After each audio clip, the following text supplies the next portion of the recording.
আমরা দেখাচ্ছি সুন্দরগঞ্জ নবাবী রেস্তোরাঁ। তো এসেছেন আর কি, চা খাচ্ছেন। তো কত ব্যাচ মনে হচ্ছে ফ্রেন্ড সাইকেল। কত নম্বর ব্যাচ আপনারা? 95, 95।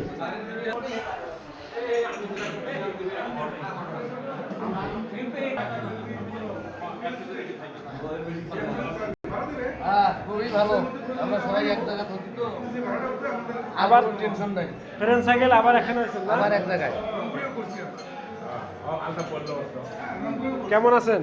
আলহামদুলিল্লাহ, তাই না? খুব ভালো লাগতেছে খুব ভালো লাগতেছে। সবাইকে একত্রিত পেয়ে, মানে আর কি খুব আনন্দ মুহূর্ত লাগতেছে। আমাদের এখন এই অ্যাসোসিয়েশন করে মাঝে মধ্যেই বসা হয়, খুবই ভালো লাগে, সময়টা খুব মিস করি। তো আমাকে খুব খারাপ লাগছে, এর আগে ইফতার করছেন আমি যাইতে পারি নাই। যেতে পারলে আর খুব ভালো লাগতো। ধন্যবাদ। হ্যাঁ, অসংখ্য ধন্যবাদ, আপনাকে অসংখ্য ধন্যবাদ। তো 95 ফ্রেন্ড সাইকেল খুবই চমৎকার এই ব্যাচটা।